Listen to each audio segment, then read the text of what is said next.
येत्या काळामध्ये मी कुठल्या पक्षात जाणार आहे, मी कुठल्या पक्षात जाण्याचा निर्णय घेणार आहे, पक्ष महत्त्वाचा नसतो, त्याच्यामध्ये व्यक्ती महत्त्वाची असते। देवेंद्र फडणवीस हे सुद्धा स्वतः आग्रही आहेत तुम्हाला भाजप पक्षामध्ये नाही, मला माहित नाही। येणाऱ्या निवडणुका टीम दीपेश म्हात्रे म्हणून तुम्ही निवडणार आहात, मशाल म्हणून निवडणार आहात की निवडणुकीच्या आधीच तुम्ही काही वेगळा निर्णय घेणार आहात? रवींद्र चव्हाणांचा आणि माझा काही असा काही जाती दुश्मनी काही नाही, किंवा श्रीकांत शिंदे साहेबांवर माझा कुठला काही राग नाही आहे।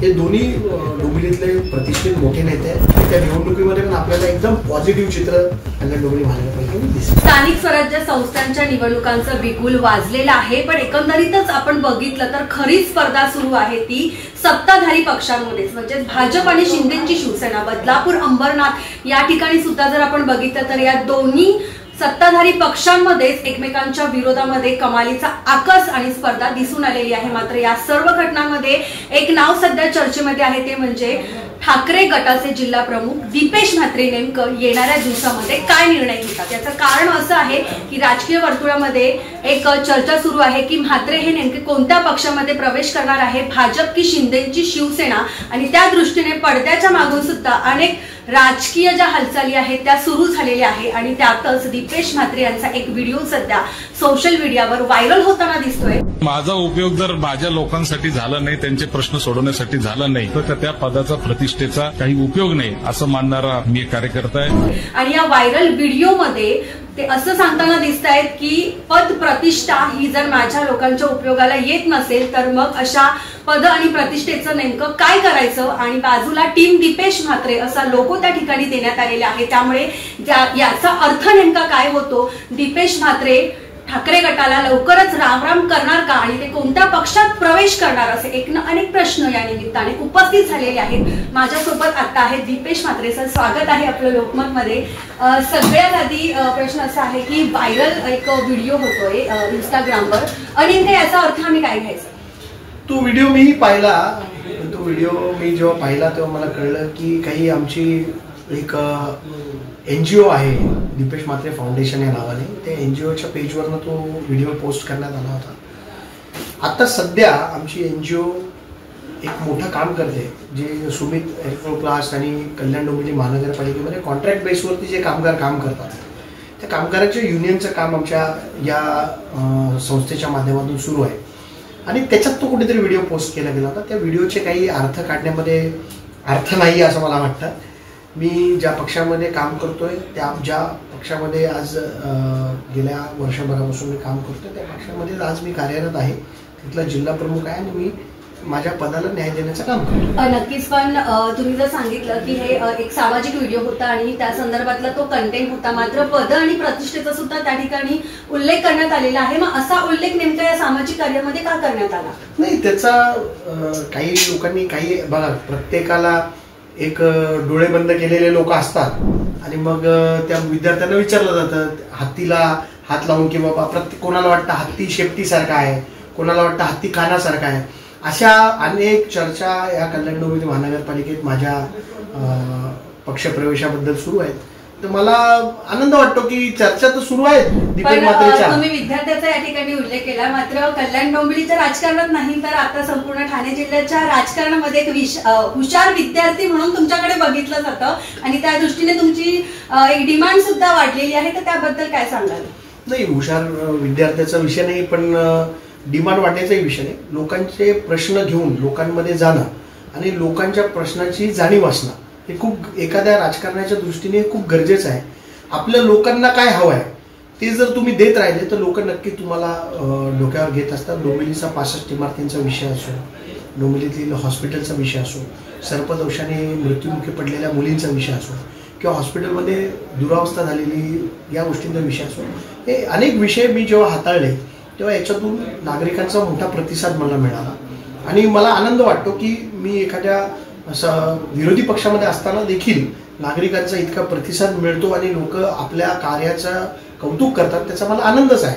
परंतु येत्या काळामध्ये मी कुठल्या पक्षात जाणार आहे, मी कुठल्या पक्षात जाण्याचा निर्णय घेणार आहे, याच्या अनेक चर्चा सुरू असतात। आणि बघा, हे माझ्याचबद्दल नाही, राजू पाटील असतील, राजन विचारे असतील, या अनेक लोकांबद्दल चर्चा सुरू असतात। चर्चांना काही अर्थ नसतो।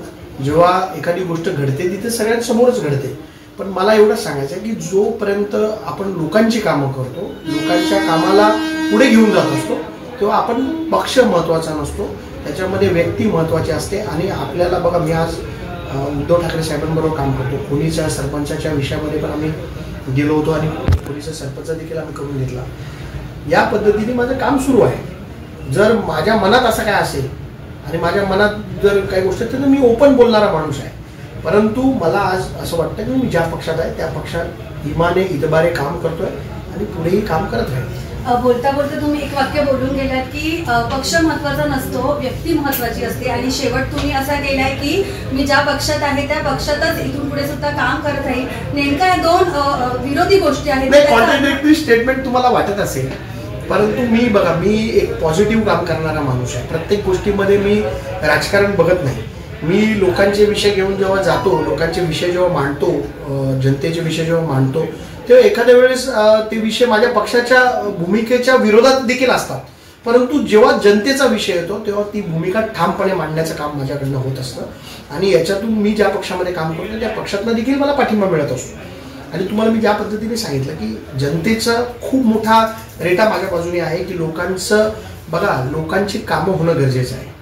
मी कुठे असलो तरी माझ्या लोकांची किंवा माझ्याकडे येणारा माणूस, माझ्या कार्यालयात येणारा माणूस निराश होऊन जाता कामा नये, त्याचं काम झालं. नक्कीच आपण या ठिकाणी कुठलाही कल्याण डोंबिवलीतला कुठलाही विषय असला तरी आपण त्याच्यामध्ये असतात आणि आपण पुढे आपली आग्रही अशी भूमिका प्रत्येक कुठलाही प्रश्न असला तरी त्या ठिकाणी राहिलेली आहे. मात्र सामाजिक काम करताना राजकीय ग्रोथ सुद्धा महत्वाची असते आणि प्रत्येक व्यक्तीची एक राजकीय महत्वाकांक्षा असते. आणि त्या दृष्टीने आता महापालिकेच्या निवडणुका सुद्धा येणार आहे आणि आमच्यापर्यंत अशी माहिती पोहोचलेली आहे की देवेंद्र फडणवीस हे सुद्धा स्वतः आग्रही आहेत तुम्हाला भाजप पक्षामध्ये घेण्यासाठी. मला माहित नाही, मला ते खूप मोठे नेते आहेत, ते महाराष्ट्राचे आज मुख्यमंत्री आहेत, खूप मोठे नेते आहेत ते लोक. मला त्यांच्याबद्दल अशी चर्चा आहे. मी एक साधा सामान्य कार्यकर्ता आहे. मी माझं काम एक निष्ठेने लोकांसाठी करतोय, सातत्याने लोकांचे प्रश्न घेऊन जाणं आणि एक भूमिका मांडणं हे माझं सातत्याने सुरू आहे. आणि येत्या काळामध्ये याच भूमिकेवर माझा विश्वास आहे की लोकांचं जोपर्यंत आपण चांगलं काम करत राहू तोपर्यंत लोक आपल्या पाठीशी खंबीरपणे उभं राहतात. ह्याला माझा ठाम विश्वास आहे की लोक माझ्या पाठीशी कल्याण डोंबिवलीमध्ये उभे राहतील. येत्या निवडणुकीमध्ये पण आपल्याला एकदम पॉझिटिव्ह चित्र कल्याण डोंबिवली महानगरपालिकेने दिसेल. नक्कीच येणाऱ्या निवडणुका टीम दीपेश म्हात्रे म्हणून तुम्ही निवडणार आहात, मशाल म्हणून निवडणार आहात की निवडणुकीच्या आधीच तुम्ही काही वेगळा निर्णय घेणार आहात? काय चित्र असू शकतं? नाही, माझा निर्णय घेण्याची चर्चा सुरू आहे, पण त्या चर्चेला मी कुठेच उत्तर दिलेलं नाही आजपर्यंत. कोण कोण चर्चा करते? नाही, चर्चा माझ्याशी नाही म्हणत मी, लोकांमध्ये चर्चा सुरू आहे की दीपेश म्हात्रे कुठल्या बघा कसं आहे, रवींद्र चव्हाण जेव्हा माझ्या घरी गणपतीला आले त्याच्यानंतर कदाचित या चर्चांना उधाण आला की अरे दीपेश म्हात्रे बीजेपी मध्ये जातात का. नेक्स्ट डे लगेच श्रीकांत शिंदे माझ्या घरी आले, दुसऱ्याच दिवशी मग लोकांची चर्चा आल्या दीपेश म्हात्रे तिकडे जातात. हे बघा, राजकीय क्षेत्रामध्ये आपण जेव्हा काम करत असतो तेव्हा इलेक्शन सारखी इलेक्शन लढायची असते. इलेक्शन झाल्यानंतर आपले संबंध हे एखाद्या राजकारण्याशी किंवा एखाद्या आपल्या विरोधकाशी देखील हे संबंध चांगले असणं गरजेचं आहे. कारण आपण सगळ्यांचा उद्देश सारखा आहे. नाही, असं काही नाही आहे. रवींद्र चव्हाणांचा आणि माझा काही असा काही जाती दुश्मनी काही नाही आहे किंवा श्रीकांत शिंदे साहेबांवर माझा कुठला काही राग नाही आहे. हे दोन्ही डोंबिवलीतले प्रतिष्ठित मोठे नेते आहेत. मी एक साधा कार्यकर्ता आहे. मी तुम्हाला सांगतो, रवींद्र चव्हाण मागच्या वर्षीचे गणपती सोडले तर गेल्या 10 वर्षापासून माझ्याकडे गणपतीला येतात. खासदार साहेब तर म्हणजे विशेष नाही, खासदार साहेब तर रेग्युलरली माझ्याकडे गणपतीला येत होते. म्हणून या गणपती व्हिजिट नंतर ही चर्चा सुरू झाली. तर गणपती व्हिजिट नंतर ही चर्चा होणं काही गरजेचं नव्हतं. बघा, मला जर काही निर्णय घ्यायचा असला तर मी ओपनली घेणार आहे, मी ओपनली करणारा माणूस आहे. म्हणून आता मी जितकं आहे तिथे काम करत राहणार आहे. भविष्य काळामध्ये मी तुम्हाला जर काय असं माझ्या डोक्यात असलं तर मी तुम्हाला बोलून सांगेन की बाबा असं असं करणार आहे. मी असं लपून छपून करणारा माणूस नाही. जे काय करेन ते खुलेआम करेन, पण आज ज्या पक्षामध्ये आहे त्या पक्षामध्ये काम करतो. नक्कीच आपण बघितलं आपल्यासोबत दीपेश म्हात्रे होते. या ठिकाणी त्यांनी वेगवेगळ्या चर्चांना पूर्णविराम दिलेला आहे. सध्या मी ज्या पक्षामध्ये काम करतोय त्याच पक्षामध्ये काम करेल असं जरी त्यांचं म्हणणं असलं तरी पडद्यामागून अनेक जे आहे ते राजकीय हालचालींना वेग आलेला आहे आणि राजकारणात कधीही काही होऊ शकतं. त्यामुळे येणाऱ्या काळात नक्की दीपेश म्हात्रे यांच्या मनात काय आहे ते लवकरच समजणार आहे. या व्हिडिओबद्दलच्या तुमच्या प्रतिक्रिया आम्हाला कमेंट बॉक्समध्ये नक्की सांगा. व्हिडिओ जर्नलिस्ट रोशनी खोसह मनोज चव्हाण, कल्याण.